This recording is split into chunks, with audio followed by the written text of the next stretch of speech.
কি বলল শঙ্খচূড়? আমি তোমাকে বিবাহ করতে চাই।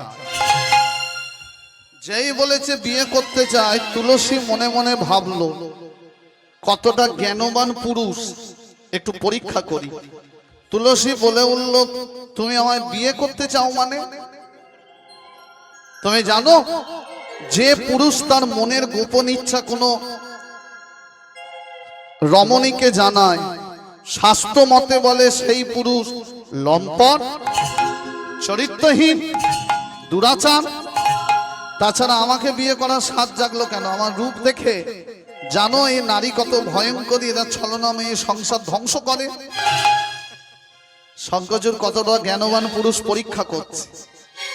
শঙ্খচূড় এবার বলছে, দাঁড়াও, তোমার প্রথম প্রশ্নের উত্তর দিই। আমি তোমাকে বিয়ে করতে চাইনি, পিতা ব্রহ্মার আদেশ, তাই আমি চরণ ছুঁয়ে কথা দিয়েছিলাম, তাই বিয়ে করছি।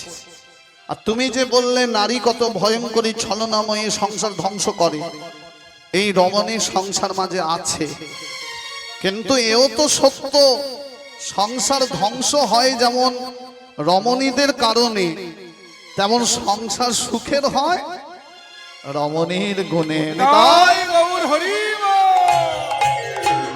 তুলসীর মাথাটা নিচু হয়ে গেছে। দেখেছো কেমন জ্ঞান? অসুর হলে কি হবে, জ্ঞানবান পুরুষ তো। শোনো, মাথা নিচু করলে কেন? তোলো। আর একটা কথা বলি, রমণী দুই প্রকার। তুলসী বলছে দুই প্রকার। কি কি? একটা হচ্ছে কীর্তা রমণী, আর একটা বাস্তবী রমণী। কীর্তা রমণী কারা বলেন তো মা? যারা স্বামীকে খেতে দেয় না, শ্বশুর শাশুড়িকে ভাত দেয় না, পিতা মাতাকে ছোট বড় কথা শোনায়, কথায় কথায় উঁচু নিচু কথা বলে, ছোট বড় কথা বলে, যারা বৈষ্ণব ঢুকলে তাড়িয়ে দেয়, তারা হলো কীর্তা রমণী। আর বাস্তবী রমণী কারা?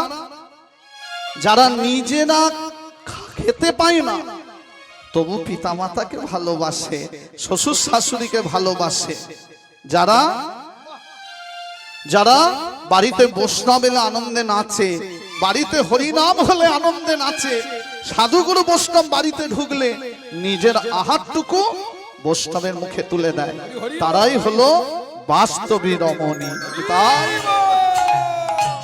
সঙ্গে সঙ্গে তুলসী প্রণাম করে উঠল, এই হলো প্রকৃত যোগ্য ব্যক্তি আমার পতি হওয়া।